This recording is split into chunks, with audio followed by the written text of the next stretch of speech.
Ah. So, we haven't really talked in a while, have we? I mean, the whole,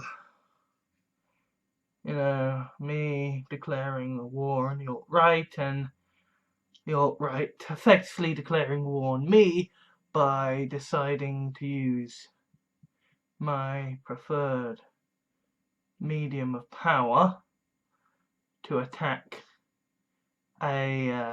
someone of a demographic that I have already offended and I'm already kind of sensitive about the treatment of, and attacking them in their very identity, so that my moral character was thrown into question. That sort of brought an end to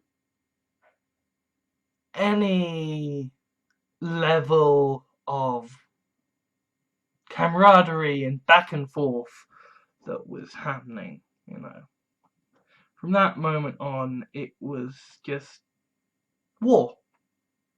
But I am surrounded by the enemy, and that I'm not going to give in. I'm not going to. But I am at the moment. And well, as you might be able to tell from how my voice is even more nasally than usual, and by how the yellow stained tissues are now, by how the white stained tissues are now yellow stained tissues, because yes, I have had a cold, and there are a great many used tissues around, courtesy of snot. Not nice at all.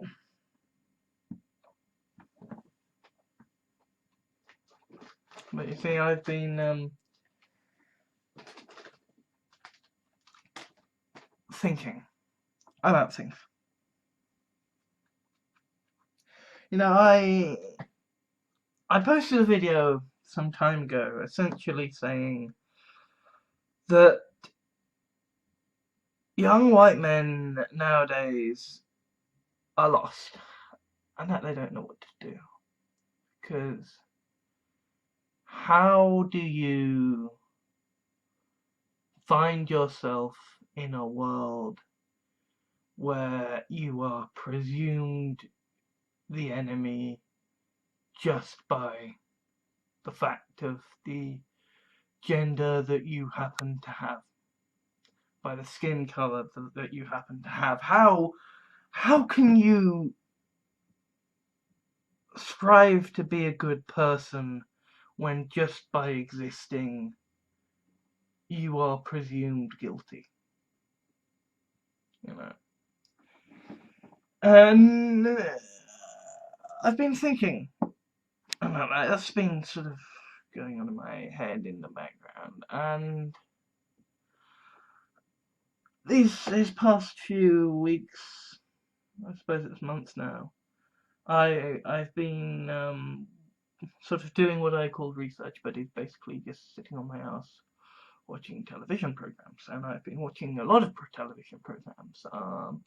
Hannibal, House of Cards, the British version, Yes Minister, The Thick of It, Blackadder, Conspiracy, the film about the Wannsee Conference, where the Nazis decided to go about the final solution, genocide, Game of Thrones, and I've now been watching The West Wing and Goodnight Sweetheart. The Goodnight Sweetheart thing was kind of because I got the job and I figured, fuck it, I'll watch something light.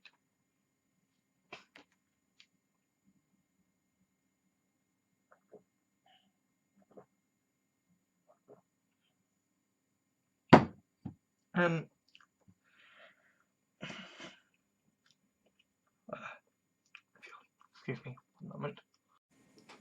So,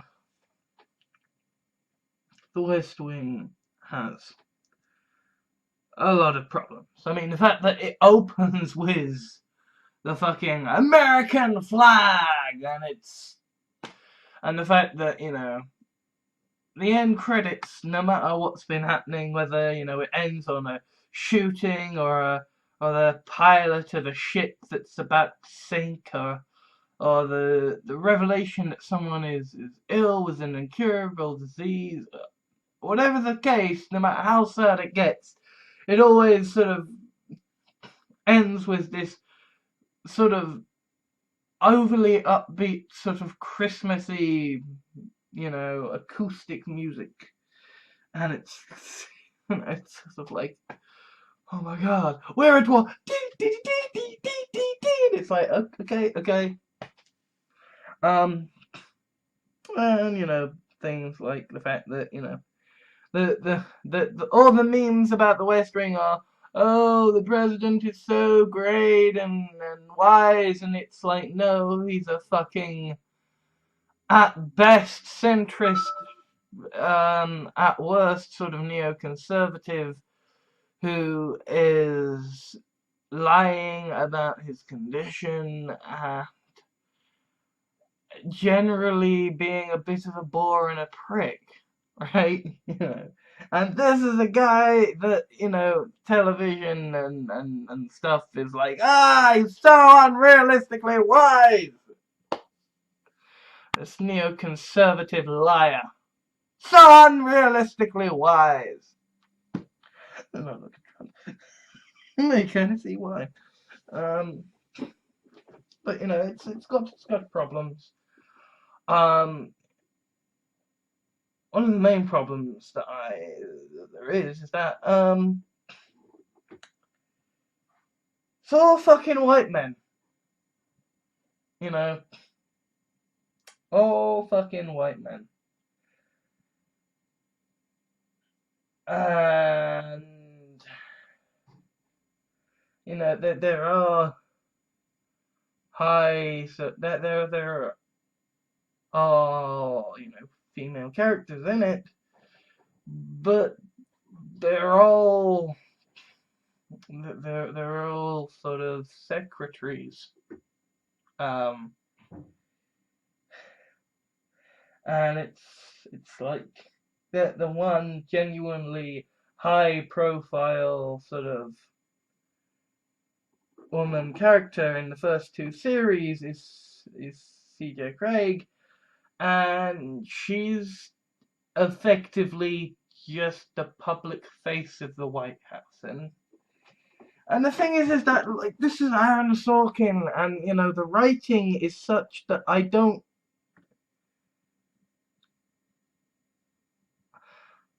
think this is him being a dickhead. I feel like this is him trying to subtly display that there is an issue. Or at least I'm choosing to take it that way, but still, it bugs me, right? I mean, I suppose maybe, you know, what's the saying that sort of, you know, Charlie Brooker's sci-fi series is the Black Mirror being held up to today's world, and that, you know, maybe Aaron Sorkin's The West Wing is sort of, you know, the rose-tinted mirror being held up to today's world, but that at the end of the day, it's still a fucking mirror, and so while it can be rosier than real life, it can't present, you know, things as being so much immeasurably better than they are.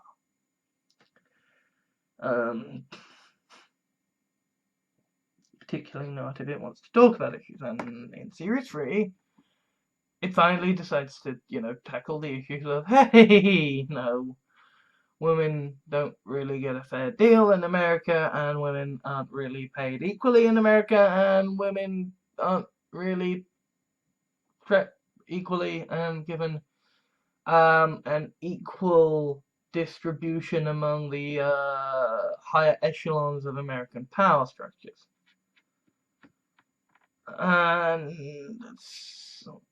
it's sort of about this that we come to me sort of why I am now addressing this question that I posed when I said that young white men were effectively lost these days.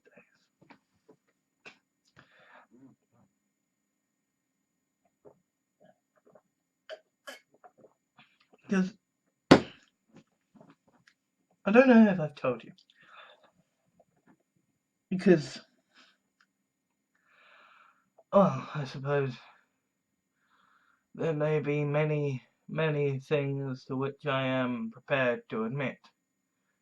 But when it comes to a certain demographic, I am, shall we say, battle-hardened enough to know when to duck my fucking head. So maybe I might not have mentioned this, but fuck it. There is something I find,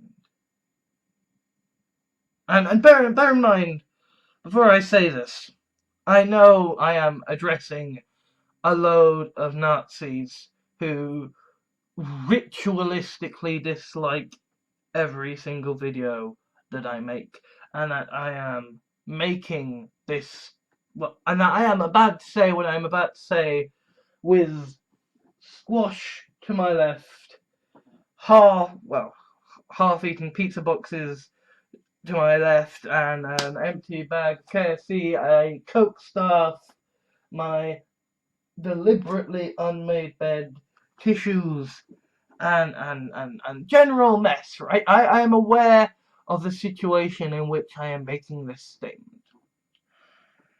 That I am looking like someone who has spent the day with a horrendous cold. What's making it? I am aware of the context in which I am making the statement, but I'm going to make it anyway, because, quite frankly, my ever so tiny balls are bigger than any of yours. I find, and I have found, that there is something deeply attractive about radical feminists. And that's why they terrify me. Because I can know conceptually that, these are radicals, these don't represent the views of the majority of feminists. I can rationalize away that, hey, these are not people who are dictating what the majority of people think. They don't think what the majority of people think, and that, if my morality says I've done good, then, probably done good. Certainly if other people think I've done good, I've probably done good. But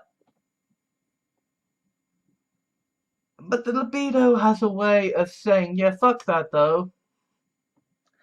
Fuck that. Fuck your reason. Fuck it all. Right? The libido does not give a shit for all your talk. The libido just says, but I like them, so it's a problem. And so it's a problem. So it has been a problem. Because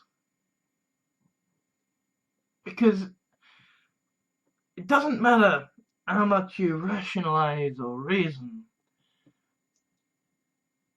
there is still a part of your brain saying, don't upset them, they matter.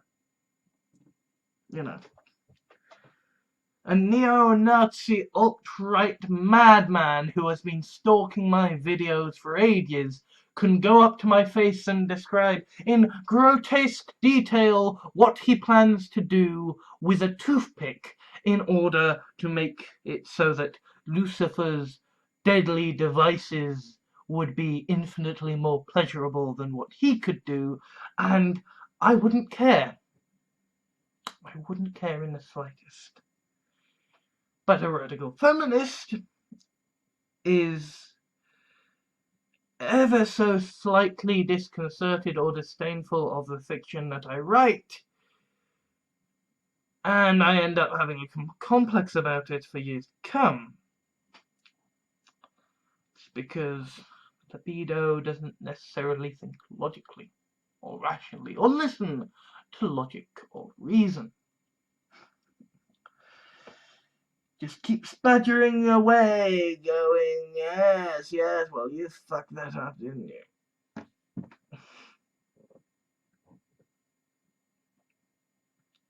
Excuse me, I need to take another break.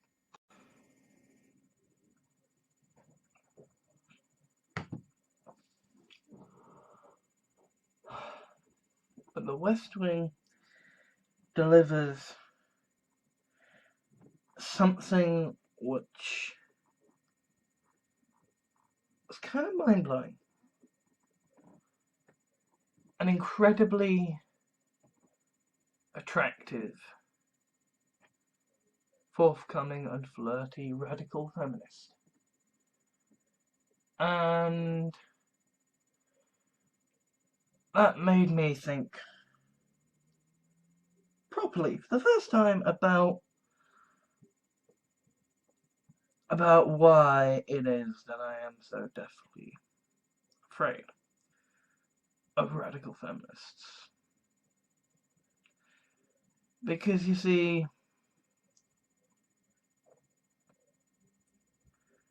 it's not just about wanting some sort of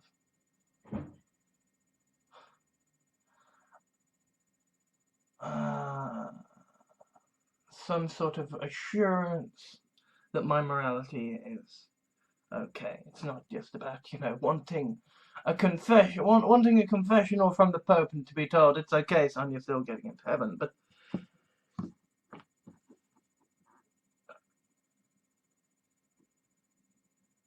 it's about the question of whether there can be such a thing as a sexually submissive radical feminist. And I realised that to a certain section of the audience, or at least to a certain section of a certain type of audience, just asking that question, particularly asking that question, looking the way I do with the fiction I write, in the situation in which I am asking it, would be a very bad idea. Be an idea that would cause mass consternation. Shall we put it like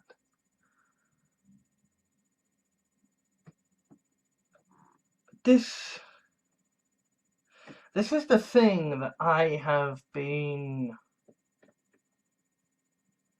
hiding even from myself for so long.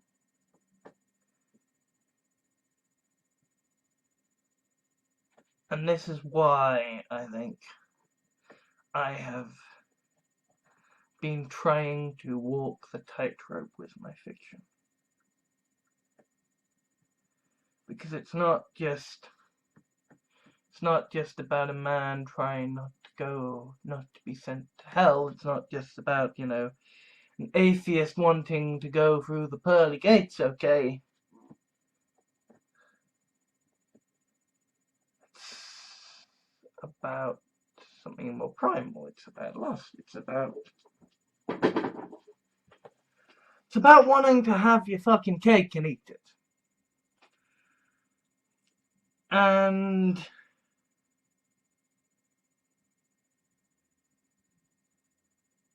that question of whether you can have a radical feminist who is sexually submissive has been, well, it's sent a sort of Rube Goldberg sort of contraption off in my mind, sort of dominoes knocking over into marble, which, it's run down gunnels, and then they trigger pressure sensors, and things go flying across the room, triggering other stuff. But the end result of all that madness is I realize what the answer is.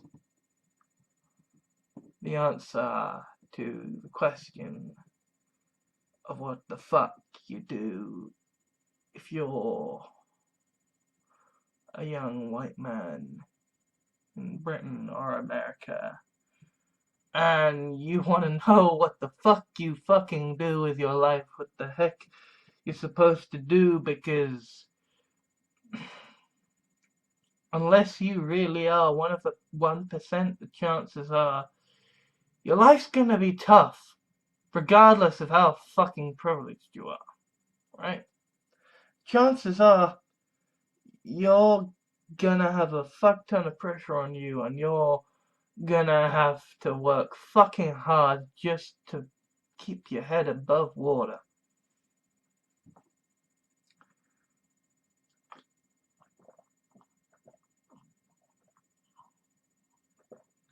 And it's like,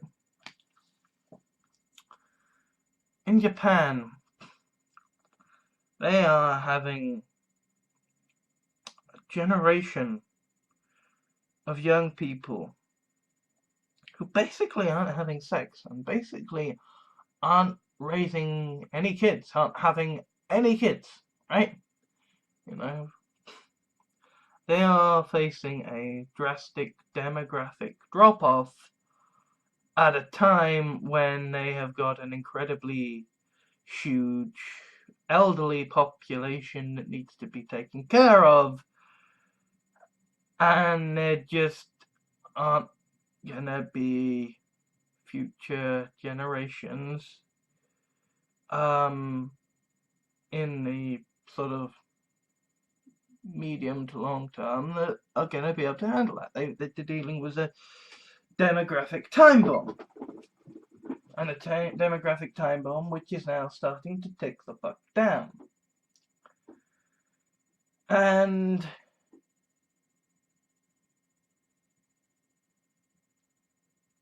we're sort of seeing something similar happening in Britain and America, you know. Right-wing madmen will frequently like to discredit the green cause by saying, well, you know, environmentalists say that humanity is overpopulating the planet. Well, what do they want then? Genocide! No, they don't want genocide. What they want is healthcare and sexual education, and for people to be fully informed about their life choices. And we are witnessing in today's generations an understanding of the consequences of what happens when people know what the fuck they're doing with their lives, and they know what the fuck to do with contraceptives. We are witnessing generations that are shrinking global population, and that's okay, you know. For those of you who aren't aware, I've got Kalman syndrome.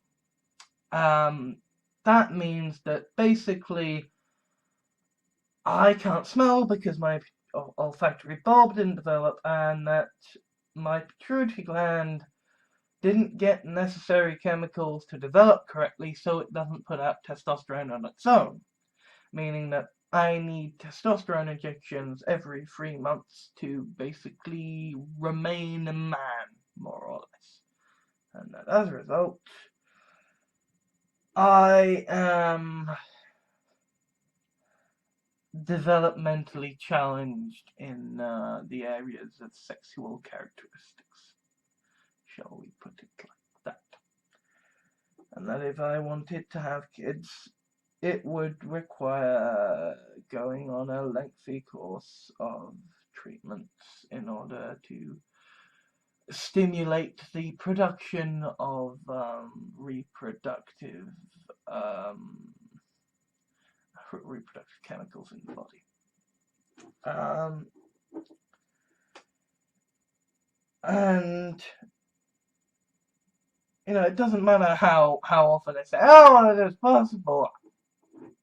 That's suddenly your chances have gone from, 90% to, 70 odd, You've gone from, yeah, you can do it, to, well, you can do it. It's gone from a normality to a probably. Possibly. When I first heard that news, it was devastating. I mean, it's very hard to be fucking young enough that you're not even thinking about kids, and yet already you're being made to think about kids because it turns out you can't have any kids. Or, you can't have any kids without going through a long course of treatment.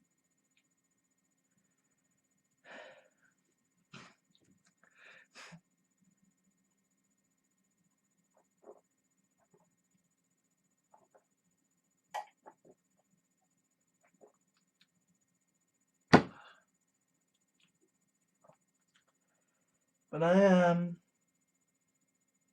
okay now with not having kids. Genuinely okay. And I am genuinely okay now with my fetishes and my sexual orientation. Again, I know an audience of alt-right Nazi bastards aren't going to necessarily be okay with my fetishes and sexual orientation, but I don't care what a bunch of Nazi bastards think. You could be standing before me with a fucking gun in my face, about to lead me into the fucking gas chambers, and I wouldn't give a flying fucking shit what you thought. You can beat me and you can imprison me and you can kill me, but you don't get to decide what I think about you. That, incidentally, is what freedom of speech means. Actually, no, that isn't. That's a drastic oversimplification. That's freedom of thought, not freedom of speech, but still.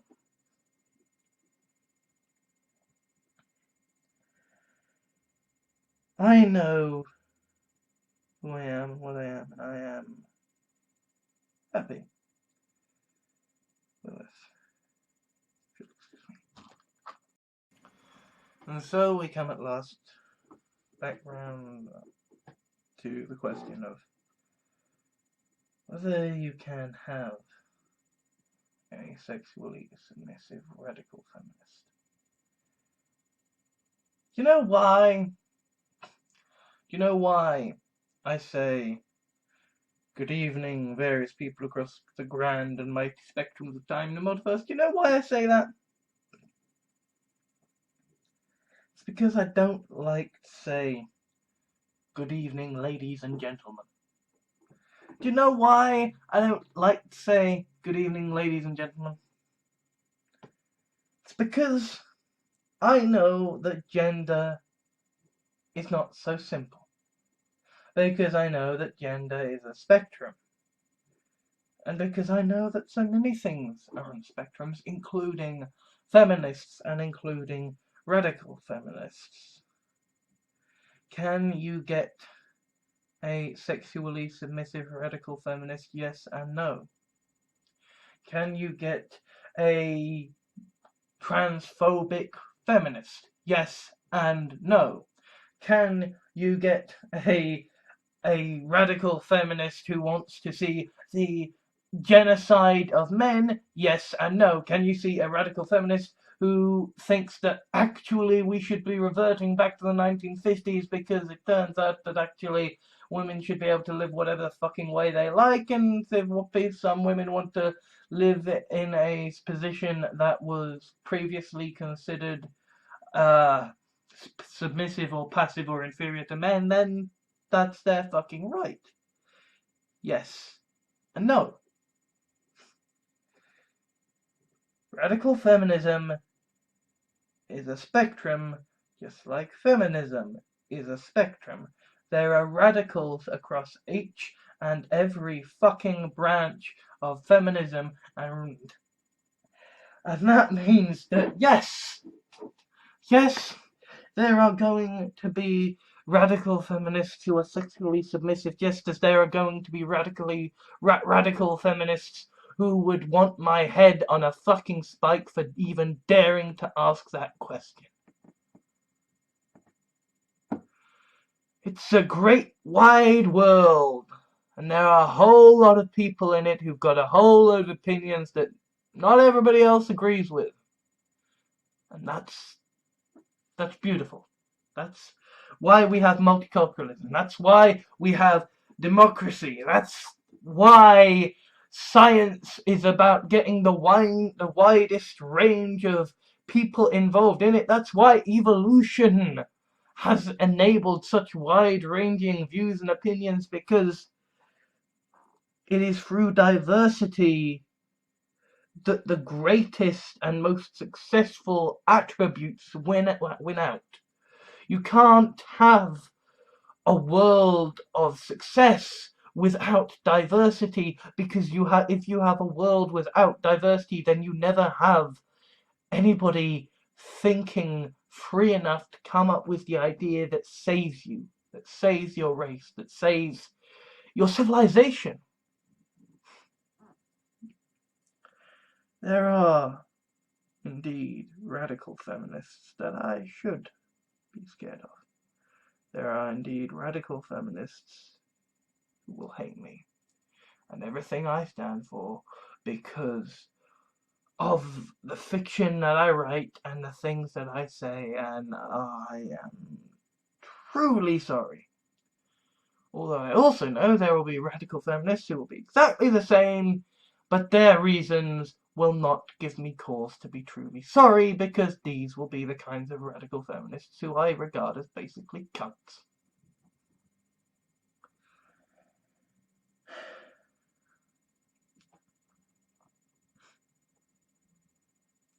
People are different, come to different opinions. When I asked the question of whether young white men were lost today, I was scared. I was scared of a small minority, of a small section of radicals, of a vast spectrum. I was, to paraphrase a great writer, afraid of a microscopic dot on a microscopic dot, saying, "Fuck you, we hate you." And that's stupid. It's ridiculous. That's how fears are. Fears aren't sane and rational. I have nightmares still about great white sharks, and I live in fucking Britain. I live in Woking. I live hours from the fucking coast. And you don't even get fucking great whites in the coast of Britain.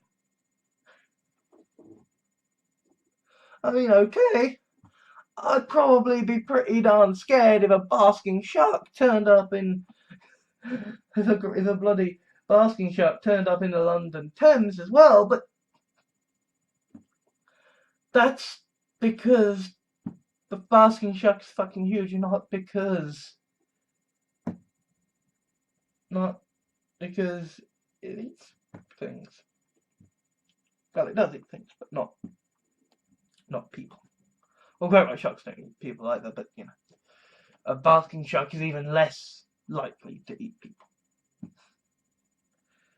Trust me to end up diverting a discourse on the issue of male identity and radical feminism into a discussion on the nature of shark eating habits.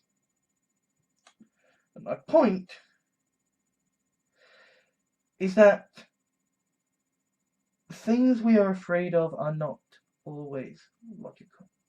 Things we are afraid of tend to be things that just strike us in odd ways. And I know why I'm afraid of sharks. I'm afraid of sharks because I fucking watched Jaws when I was far too young, and it turns out that a film about a boy named Alex getting eaten alive whilst he was lying down and merrily thinking that everything was fine is going to fuck you up if you are a boy named Alex who likes to go swimming a lot.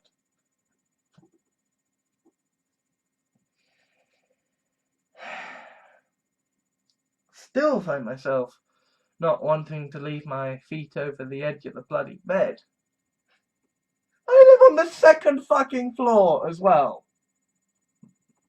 I live on the second fucking floor. That doesn't fucking matter. It's irrational. Completely fucking irrational, but I still get nightmares. So, I'm gonna be afraid of radical feminists until the day I die. That doesn't mean that radical feminists are a genuinely terrifying force in the world. Just doesn't.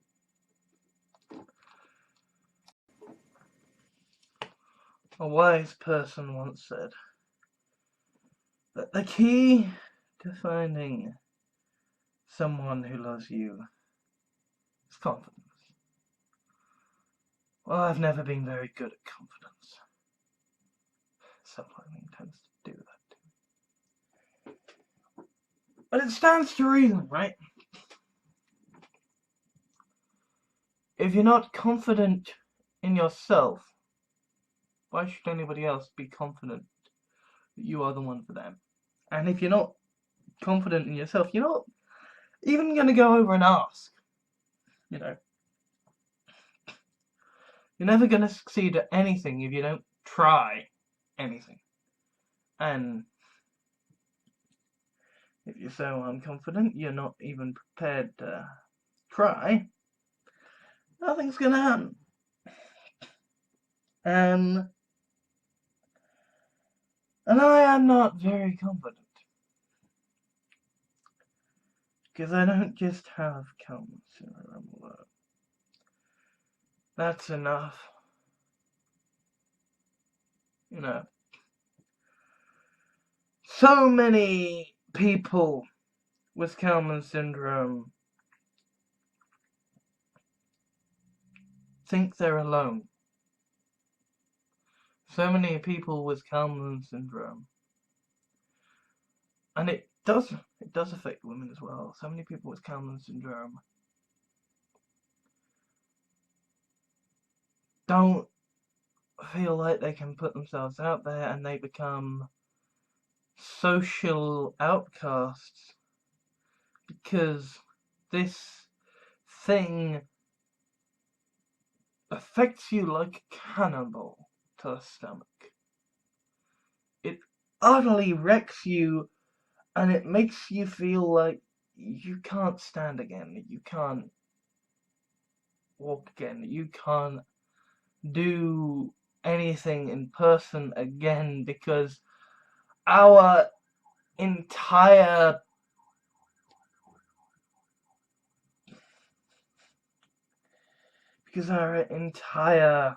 society is built on the idea that a man must be strong, that a man must be super masculine, that a man must go out and he must punch all of the people, and he must stand his ground, and he must be the uber fighter with the biggest guns, and it's like Donald Trump can stand up in the middle of his presidential speech and say, "Hey, I've got a big dick." But if Rubio had said, you know, "I've got a small one, but I just go about my life and deal with it because, you know, I'm a fucking adult and I don't let a genetic quirk dictate the quality of my life, it would have got shouted down. Because talking about how big your penis is might be unseemly and unsavory, and it might be incredibly uncouth juvenile behavior. But it's okay, so long as you're saying that your penis is big. You know?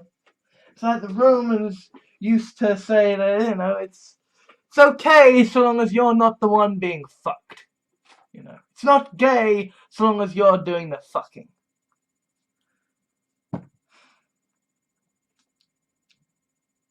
Incidentally, I still haven't seen Deadpool.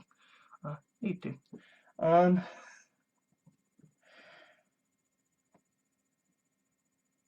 But it's not just Kalman syndrome that is infecting my confidence. There's also growth hormone deficiency. And I need to take my pill.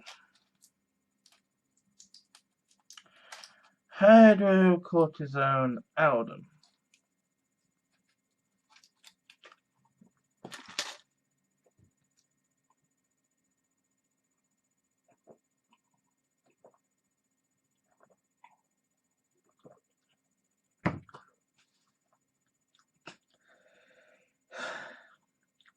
I need to take this twice a day because basically my body doesn't produce enough of this to keep me alive. This is a serious lack. And now, did you know, incidentally, that the testosterone injections, I get those for free in the NHS, but because the pills I need to live are pills that I get from the chemist, I have to pay for them. The things I need to live, I have to pay for.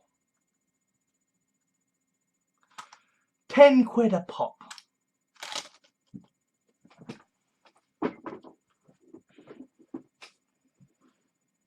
The joys of a national health service.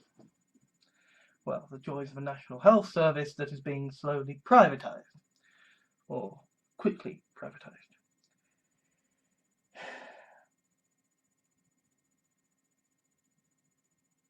People with growth hormone deficiency don't have the energy to socialise. They don't have the energy to do things. They are tired.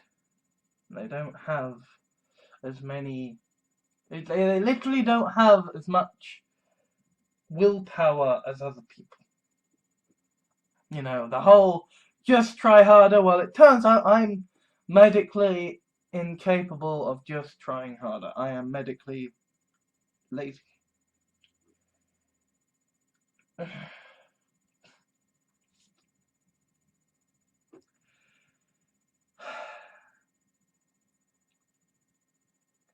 But it's not just a question of willpower.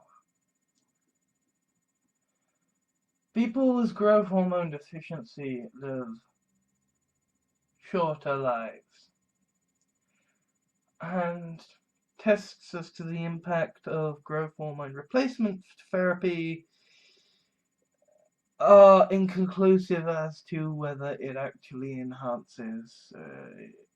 Well, it puts the average life expectancy back up to normal. So I'm likely to die sooner than I otherwise would do. Woo! And on top of all this, I've got mild Asperger's syndrome.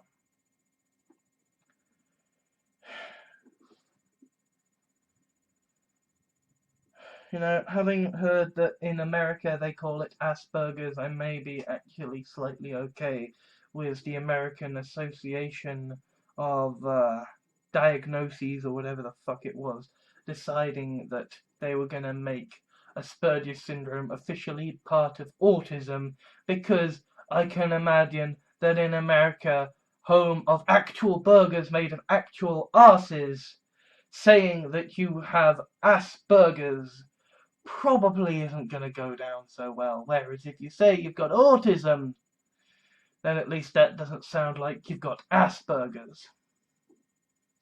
It's called Asperger's. You've got to aspirate. Aspirate.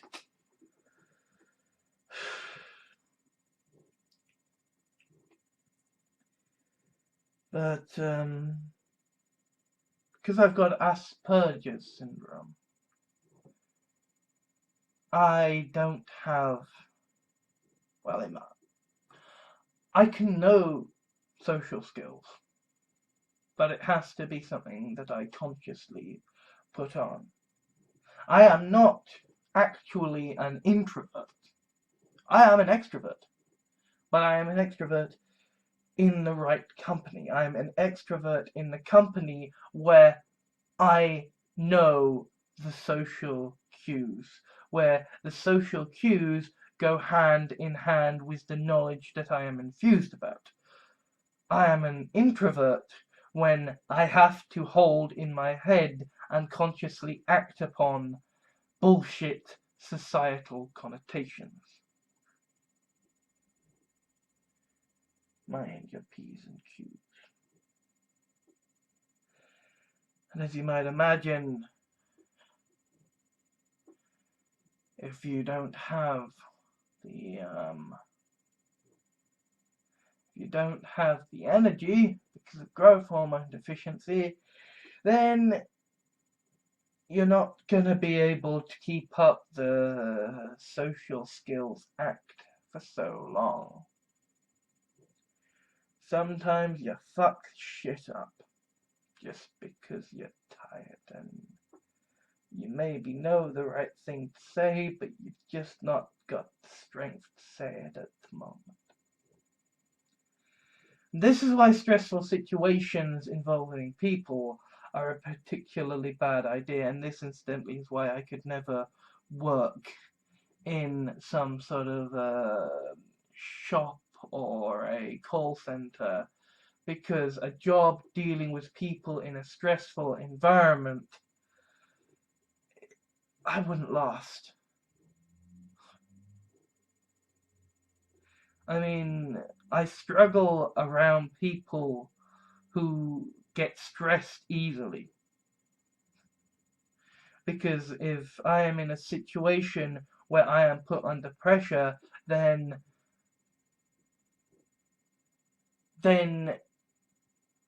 the amount of time I have to think through something, the amount of time I have to think through the social skills and the appropriate way to say stuff is affected. And I just don't have the willpower. And so I can end up having to leave those situations quite bad.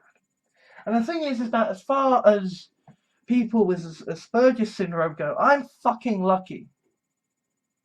I am goddamn fucking lucky, because I know someone who can't even leave the fucking house.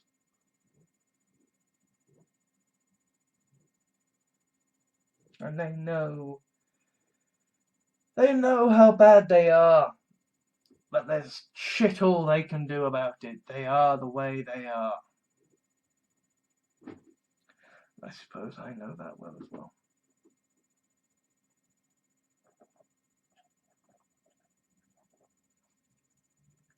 Knowing that there is something wrong with you, but also knowing that there is nothing that you can do to fucking fix it.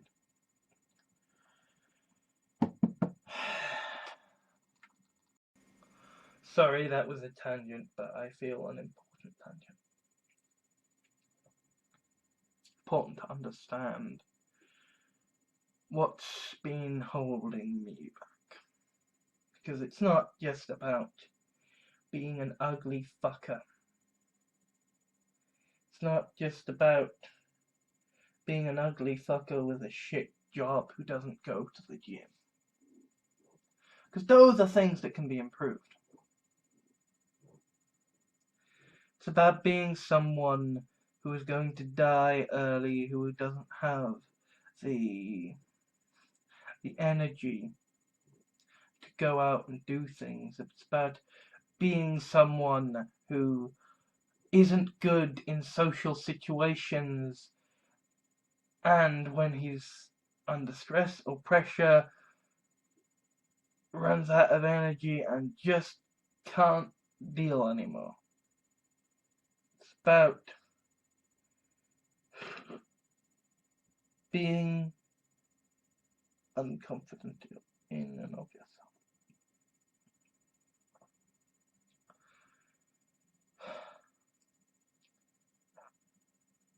But there are radical feminists out there who are sexually submissive.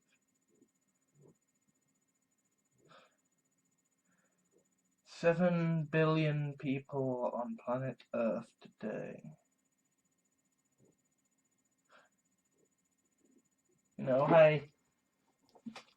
I've talked before about how I get genuinely annoyed and upset that the average life expectancy isn't 100 years, because in my head, since we use percent as a method of completeness, that should apply to years, that it makes sense that it applies to years, that you will have lived a complete life if you have lived 100 out of 100 years. And the fact that the average life expectancy isn't 100 years bothers me. Now,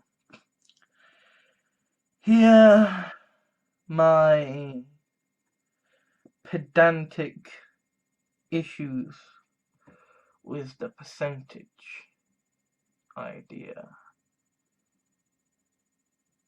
become a good thing. Because with 7 billion people on planet Earth,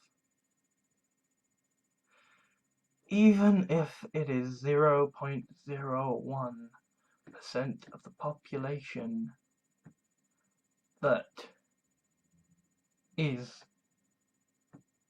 a radical feminist who is sexually submissive and is likely to be interested in me, still comparatively good chances. You know? That's still an awful lot of people. And no, I haven't bothered to crunch the numbers, because apart from anything else, I'm using a rough approximation of the total population of planet Earth as it is, and that's taken from a rough approximation of the total population of planet Earth that will itself by now be out of date anyway, so fuck it. Basically. But the point still stands. Even if the number of people who are within this niche category is very small, the odds are large enough that it's worth a shot. Which means that you gotta play the game. You gotta put yourself out there and you gotta try. So there again we come to the issue of confidence. Well, I am confident now. And do you know why I'm confident?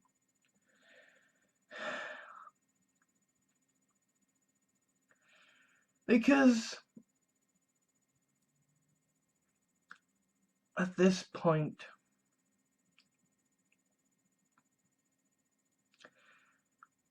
I have been attacked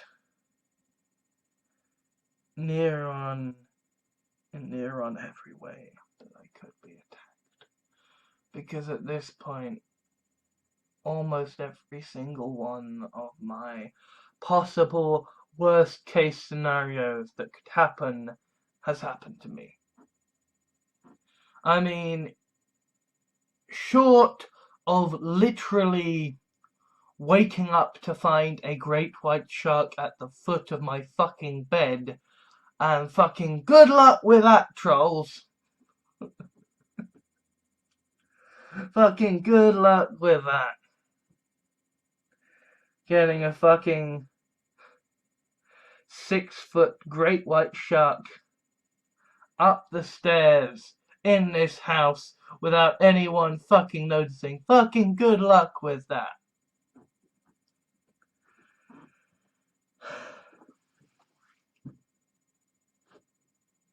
At this point, I have had people attack me personally in so many different ways. I've been attacked from the left over my writing, over taking stuff out of context. I have had the right-wing fake stuff to get at me, in order to get the left to attack me. I have had Nazis come forth and denounce me. I have had people threaten my families, send disgusting stuff to me and my families. And I don't care anymore. I don't care any fucking more.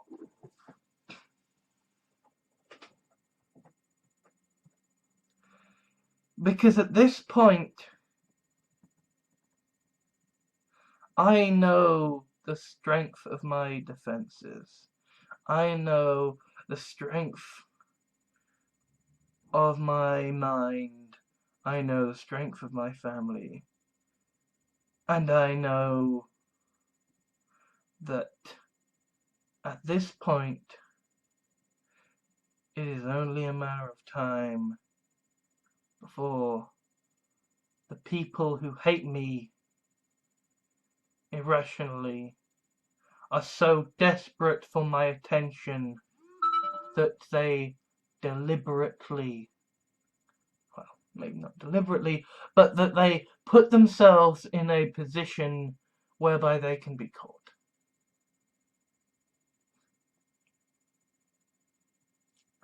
You know, it's like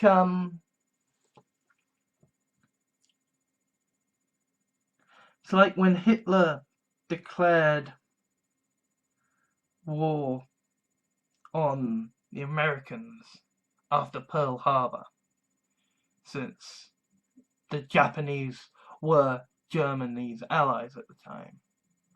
Hitler said, well, that's it, we've won. When Donald Trump got elected, a whole bunch of Nazis, modern day Nazis, including a whole bunch of the people who stalk me on this very channel, they felt like they had won. They felt like they had gotten their Führer into the White House. And you know what I felt?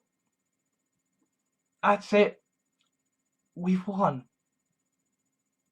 Because, yeah,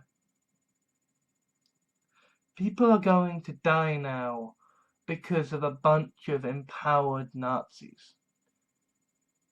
People have died. People have suffered. People have been harassed. People have not felt safe. And that's why I didn't fucking want Trump to win. Because for all the terror that neoliberalism was, because for all the terror that's going to come after Trump, you want to avoid tragedy if you can see it coming, don't you? You know, war isn't nice. War is not the sort of thing you want to rush into. War is the sort of thing you want to avoid if at all possible.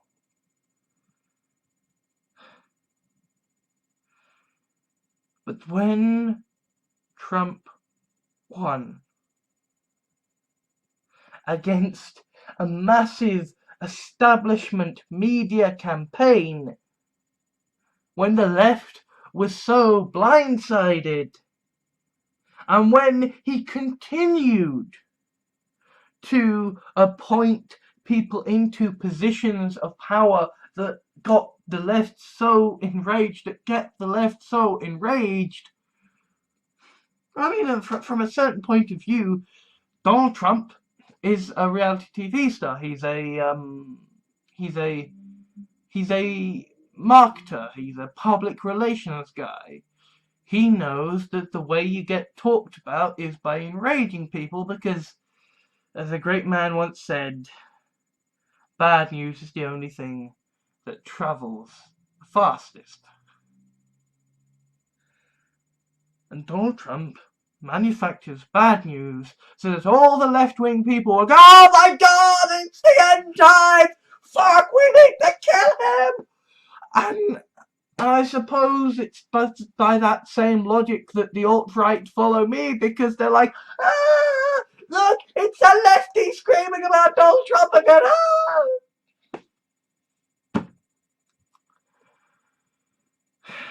Donald Trump knows that if he annoys the left will talk about him a lot, and it doesn't fucking matter whether you're talking good or bad. If you get your name out there and you have a choice between no name somebody McNo-name or this person you've heard tons about and you vaguely know what the fuck they're about, you're gonna pick person you know vaguely something about, even if what you know vaguely something about is they're fucking evil. Sorry. Evil! Unspeakable evil! Well, I suppose that's getting into radical feminist territory again, isn't it? Evil. But no.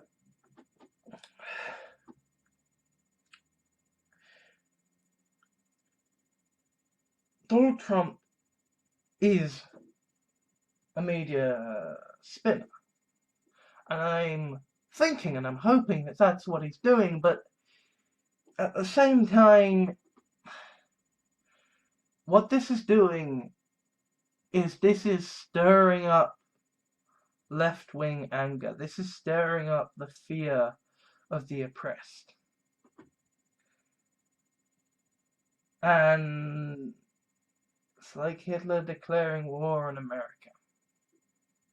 You are bringing in a whole lot of people into the fight who weren't previously in it. A whole lot of people who weren't invested in your petty fucking squabbles are now very much invested, and they are paying fucking close attention, and you are going to lose.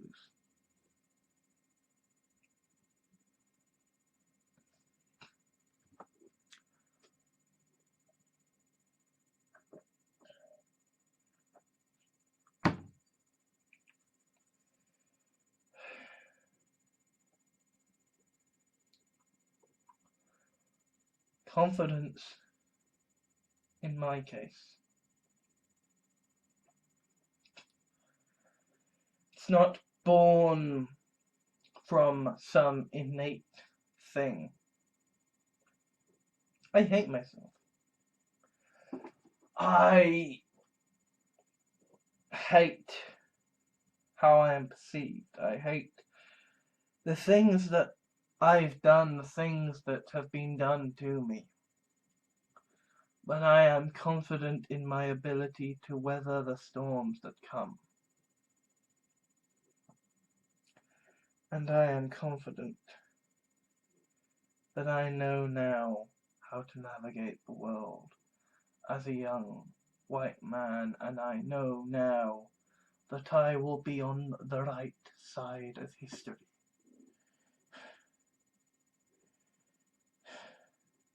And I'm confident that if I try hard, and I'm very, very lucky, I can actually achieve my dreams. Or at least some of them. That's okay. Young white men are only lost so long as they only look to patriarchal ideals, so long as they only look to conventional feminist wisdom. Because you see, to be saved as a young white man is to realize that being a man means having the responsibility to think for yourself. You know, it's funny how often the alt-right, when they were trying to convert me to their horrible fucking cause, would try to prey upon my self-loathing by saying, it's okay, come join our brotherhood, come join the brotherhood of evil Nazis, we'll reign supreme over the world, come join us and you can have Germany.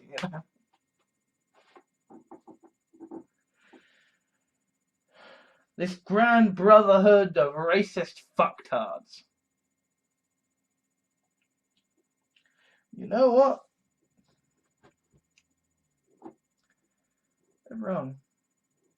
Because being a man is not about joining a fraternity. It's not about joining some family of ideals. Being a man in the 21st century is about making up your own fucking mind. Being a man in the 21st century is about being unafraid to make enemies and stand up for what you believe in, even if your enemies condemn you as the devil for it. Being a man in the 21st century is about taking responsibility for your actions and being able to live with that. Being a man in the 21st century means that you don't need a shepherd to give you guidance. Being a man in the 21st century means that you aren't some lost little sheep, but that you are an individual able to think for himself.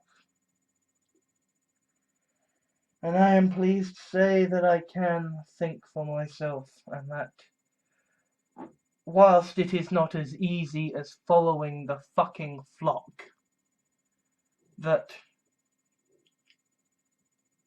I will sleep well, that I will be okay with what I have done in my life when I die. I'm a man. That means I make my own choices and I go my own path. And it means that if I want to have 2 pizzas on a Saturday night, then I can have 2 pizzas on a Saturday night, but that equally I must understand the responsibility of, hey, if you're gonna fucking have 2 pizzas, that's gonna have consequences that you're gonna pay for later in the forms of needing to cut down a little later and do a little bit more exercise later. Being a man in the 21st century for me means that, yeah, I can be happy about the possibility of sexually submissive radical feminists, but that I can't reduce anybody to a certain set of ideological positions that I happen to like. that people are vast, complex entities, and that they exist across many different spectrums, and nobody is simple. And you know, there is a certain section among the left who are angry at the idea of labels. But I'm a writer, so I like labels. I am a cis, white, English, bisexual man. I am an anti-theist, a regulated capitalist, an aspiring feminist, a lapsed vegetarian, a former regulated capitalist, and now techno-progressive. I am all of these things, and all of these things are part of their own grand spectrums. But they are combined what I am. Being a writer, I care that words exist. I care that words are there to be used and to designate. I know that words can be misused, but that doesn't mean that you strike words from the dictionary, that you prevent words from being said again. You know, there are words that people shouldn't say, at least not people from privileged demographics. But that doesn't mean that these words can never ever be spoken, that they should never ever be known again. You don't whitewash the past. You acknowledge that times change, that words that were once commonplace and acceptable are no longer are. Because language is evolving, you know. Grammar and punctuation and linguistics are descriptivist, not prescriptivist. But nonetheless, as society dictates through its use what words are used and are not used, you don't ban words from being used. You don't strike them from ever having existed. It might be hate speech to use certain words because of certain contextual understandings. But that doesn't mean that those words cease to exist. That doesn't mean that labels as a whole stop existing. And I am confident that labels have a purpose in society. That labels help us to define ourselves. That they don't have to limit, that they don't have to stigmatize, that if labels are being used, stigmatized, that it's not the labels themselves that are the problem, but the cunts using the labels.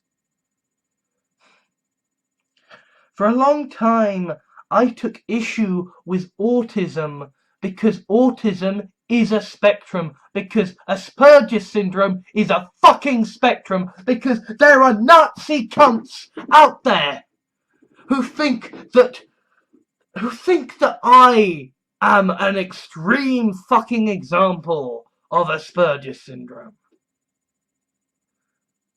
These cunts don't fucking understand the autistic spectrum. And I am not mad because of the association with people at higher ends of the autistic spectrum. I am mad because these fuckers don't know what the fuck they are talking about, because they don't understand science. But then these are Nazis who think that there is a scientific reasoning behind their absolute fucking bigotry. Of course they think I'm some grand, high, fucking exaggerated straw man representation of all that is wrong with autism. Because they're fucking morons.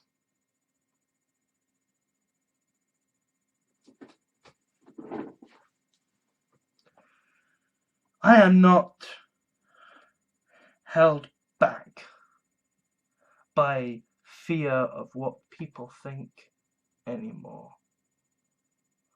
Because I have seen and heard the worst of what people think about me. Or at least I've seen and heard enough to not be surprised if worse still should come out. Are young white men lost in today's society? Yes, some of them are. And these would be the people who are in the new Nazi party known as the alt-right. And what is the answer to being lost? What is the answer to being a member of the fucking alt-right? You think for yourself.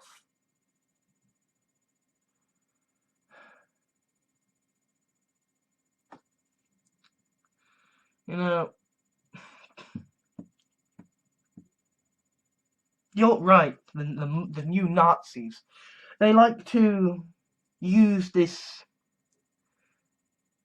allegory of the red pill. You know.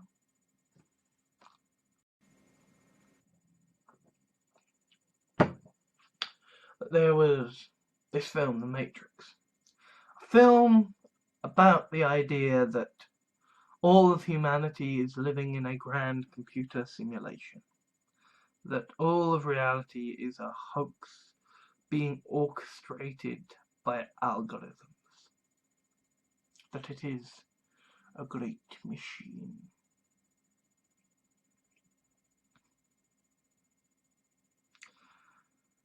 And there is a scene relatively early on where the obvious messiah archetype of this film is given a choice as to whether to learn about the deep, dark secret behind the world. And he is presented with this choice as a binary choice. Not a black and white choice. Not a, do you wish to join the grand noble fight, or do you wish to stay like a coward? But a blue and red choice. To wake up or go back to sleep. Incidentally, did you know the trope for an insane morality is a blue and orange morality? Funny that. But nevertheless, in this scene, this messiah archetype is convinced to go forth and take his epic destiny because he takes the red pill. Because he takes the pill that says that he will find out what this new life is about. Ladies and gentlemen, if you are ever offered such a choice in the future, do you know what you say? You say, no, I'd like more information before I commit to this. Because under any other fucking scenario, right? If you know the world you live in, and you know it is a world that you can survive in more or less, right? It may be filled with all kinds of ungodly terrors, but so far your experience is saying you're doing pretty darn alright. you do not then sign all that away in favour of a great darn leap into the unknown. But this film, because it is using such obvious messianic archetypes, and it is saying that you are God in this scenario, because Keanu Reeves is basically cast to be Mr. Self-Insert Character 101, right? Keanu Reeves is supposed to be every video game protagonist ever, in that he is Blandy McBlandface of Blandingtonshire, who you slot yourself into and say, yes, I am the grand hero and I will save you all! Because this is Keanu Reeves playing a Messiah archetype. What is the call to adventure in this scenario happening as the worst fucking choice ever in the history of the world? Because why on earth would you ever fucking pick the red pill in this scenario, right? Seriously, like, if you know that you have one life where everything is going okay because you've had fucking 20 years of it, and you have another which is just fuck knows, why would you ever pick option 2? Right? You know the current life you are living. You've done reasonably well so far because you've made it, more or less, to this point, right? A lot of dark, horrible stuff may have happened along the way, as happens to people. But you made it, more or less. And if you are then at that point, at that juncture, and someone said, yeah, I know you made it, but would you like to piss it all away on nothing? Because we're not going to tell you anything. You say no. But because it is the grand messianic archetype, and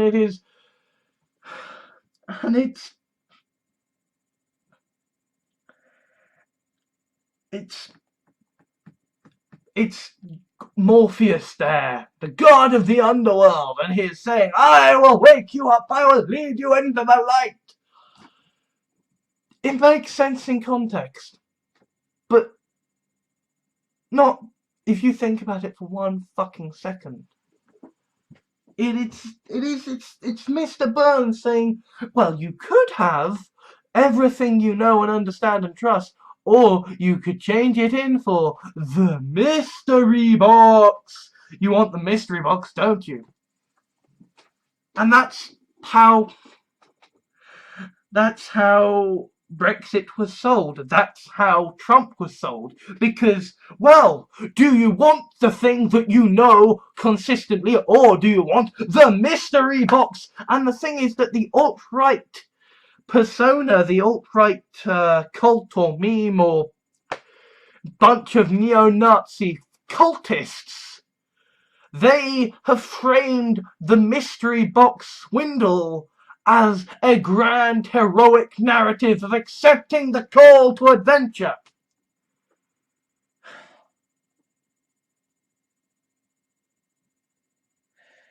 What it is accepting the call to get your head blown off in a mad, unknown scenario, which is almost certainly worse than the current one. Because, let me tell you this, guys, if it was better, they would be saying so. And the thing is that they did say so in the case of Trump, and in the case of Brexit, they said so. They said it would be better. But the strength of the red pill argument is that you should accept a bold leap into the unknown on the basis of, once you get enough information, you will realize we are right.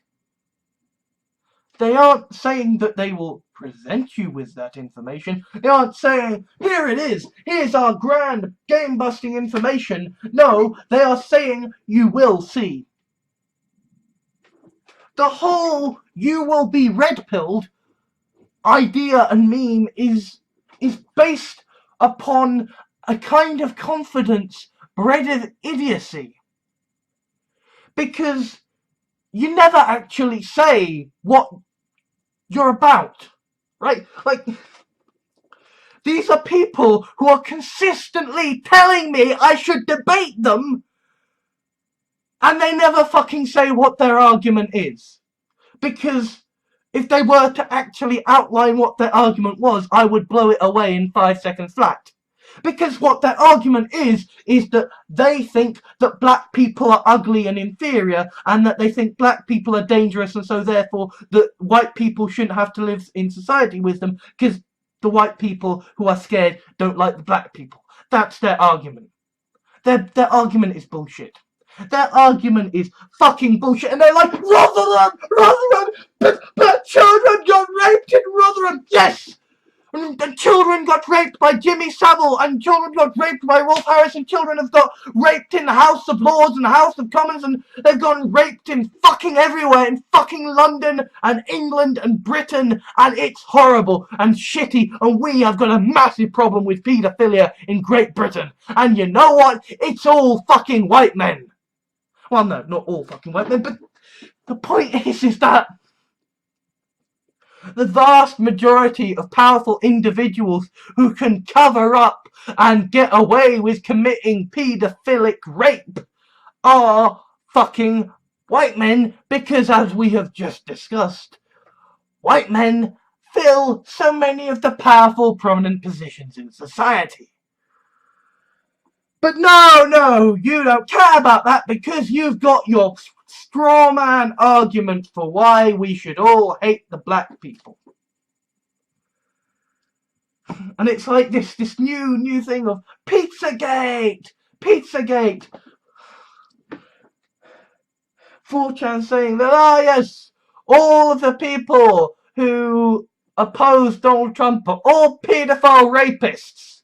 Never mind that Donald Trump bloody bragged about committing sexual assault. Never mind that 40 people came forward and accused him of sexual assault. No. Clearly, after Donald Trump got into the fucking White House, after, basically being a fucking rapist, then you come out with, oh, well, everybody else is a fucking paedophile.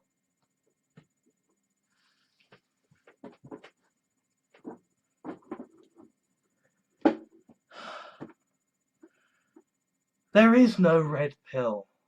There is no silver bullet. There is no grand hashtag argument that the alt-right can use to win the day.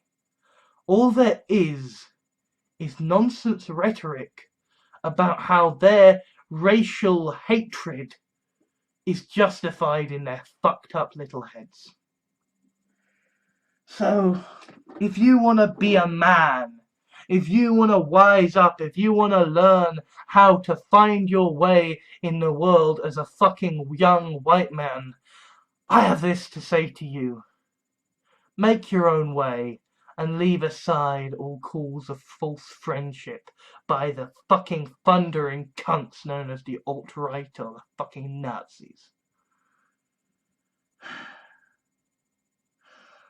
I have been Alexander Gordon Johans.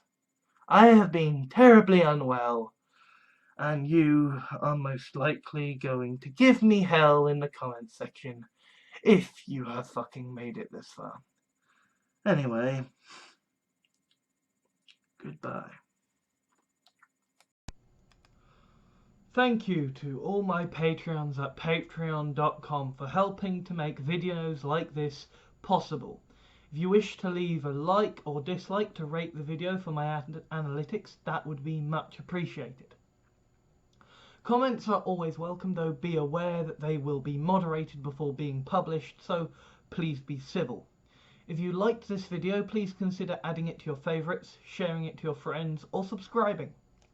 If you wish to help me out, or my channels, please consider whitelisting my videos in your adblock software, subscribing for monthly donations through Patreon, or giving a small one-off donation.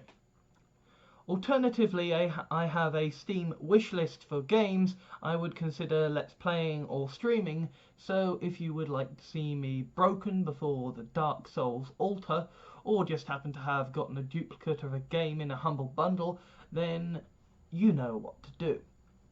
I also have an official Facebook fan page, Twitter account, Tumblr, Reddit and blog, so you can stay up to date with all of my videos, blog articles and the things I care about. Links are in the video description. Thank you for taking the time to watch this video. I think that all that now needs to be said is ban all guns, institute universal basic income now, and ensure government is elected by proportional representation. Oh, and also fuck the racists and fuck the alt-right.